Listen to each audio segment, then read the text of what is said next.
السلام عليكم واهلا بيكم في حلقه جديده من حلقاتنا. والنهارده ان شاء الله زي ما انتم شايفين معانا موتور سوبارو اكس في. هنتكلم عن كل حاجه فيه. تعالوا كده واحده واحده نفصص الموتور ونتفرج عليه. سوبارو اكس في 2022 ويلا بينا نبدا الحلقه.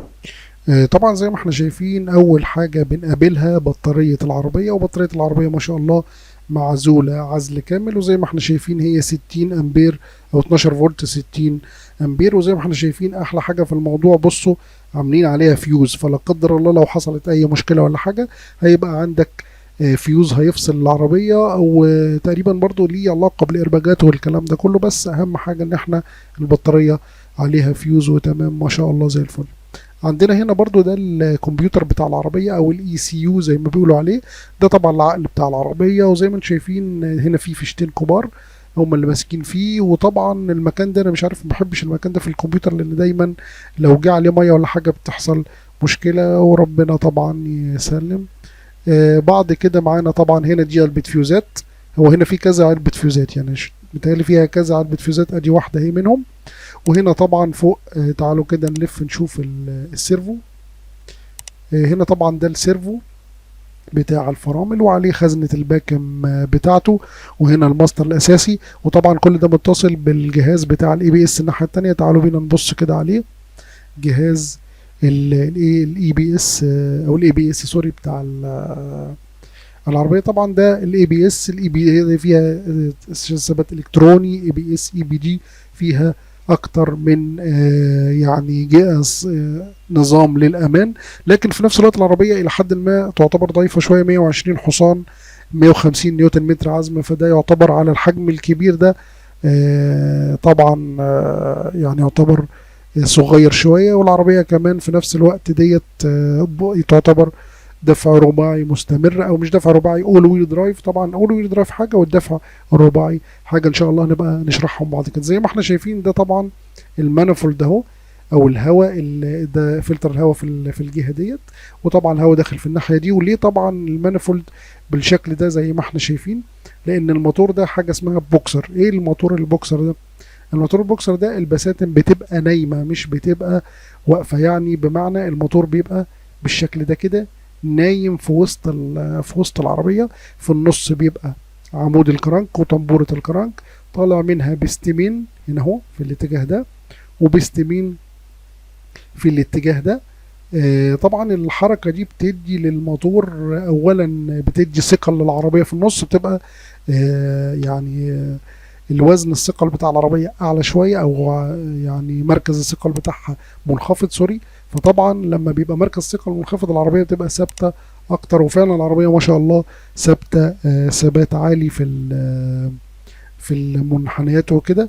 وتعالوا بقى نبص بصه كده نشوف اهو. بصوا هنا اهوت، انا عايز بس يعني اقرب لكم شويه.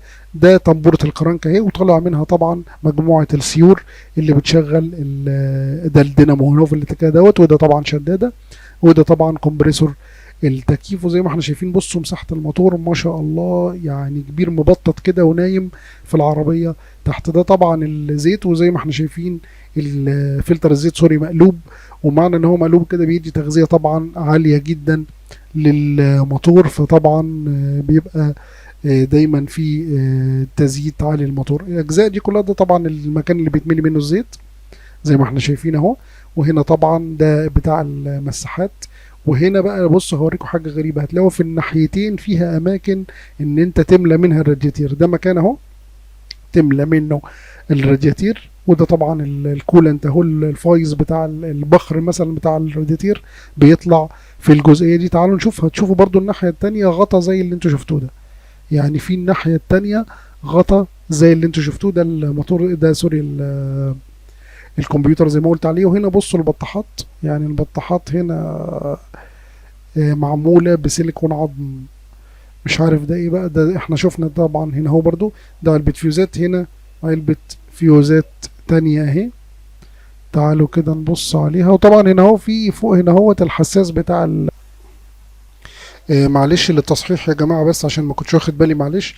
ده هو حساس المانيفولد اللي بيقيس درجة حرارة الهواء جوه المانيفولد والضغط، يعني بيقيس الضغط قد ايه جوه المانيفولد الجزء البلاستيك ده كله، وبيقيس في نفس الوقت الضغط اللي جوه المانيفولد، لان طبعا لازم يبقى ضغط معين ودرجه حراره معينه. ودي طبعا البوابه زي ما قلنا قبل كده، والبوابه هنا عليها التي بي او الثروتل بادي، يعني الثروتل بادي بيقولوا عليه ثروتل بادي بوزيشن، اللي هو معرفه البوابه فاتحه، البوزيشن او الموقع بتاع البوابه فاتحه قد ايه. طبعا هنا البوابه على كهرباء طبعا، مش بوابه سلك. في نفس الوقت ده هنا هوت الجزئيه دي بتاعت سربنتينة السخن، يعني لو بتاعت التكييف، لو عايز تشغل التكييف السخن دي السربنتينة، بيخش طبعا المية بتاعت التبريد السخن بتاعت الرادياتير من هنا وتخرج من الناحية التانية. لو عايز تشغل طبعا مروحة بتطلع الهواء على اللي قاعد جوه. وهنا طبعا دي التلاجة بتاعت الساقع، يبقى هنا سربنتينة السخن وهنا تلاجة الساقع، ودي البوابة عليها الثروتل بادي. وفي نفس الوقت هو ده حساس المانيفولد او الماف اللي بيقيس الضغط ودرجه الحراره. معلش انا كنت فاكره على البوابه، بس لما عدت الفيديو لقيت ان انا غلطان في الحته دي، فهو ده مكان الحساس. الماف او حساس المانيفولد اللي بيقيس الضغط ودرجه الحراره. يعني في حساس هنا هو في الاتجاه ده فوق كده اهو بيقيس ضغط المانيفولد وبيقيس الحراره. وهنا على فكره دي البوابه، يعني الجزئيه دي كلها البوابه اهي. ضغطة البنزين بتاعتك بوابة كهرباء طبعا، ضغطة البنزين بتاعتك بتدخل الهواء فيبدأ يتوزع على البساتم، ويبدأ الكمبيوتر هو يديك الضغطة بتاعت سوري البخة بتاعت الزيت، يعني بتاعت سوري البنزين. هنا ده طبعا الدينامو اهو، ده الدينامو زي ما قلت لكم. بصوا هنا اهو، ده المكان اهو بتاع يعني الرادياتير، ميه الرادياتير الجزء الناحية التانية. وهنا طبعا دوت حساس الاير سنسور، مش الاو 2 اللي هو مش حساس الاكسجين، ده هنا اللي بيقيس سرعه الهواء اللي داخله للمانيفولد. وزي ما احنا شايفين الموتور ما شاء الله، بصوا مبطط ازاي، يعني الموتور تحس ان هو مبطط كده ونايم، مدي طبعا مركز ثقل منخفض للعربيه ما شاء الله. تمام، جميل جدا. وهنا طبعا ده مقياس الزيت بتاع الموتور. ده طبعا بتاعت الاي بي اس زي ما قلنا. بصوا هنا بقى البطاحات غريبه قوي، معموله سيليكون عظم.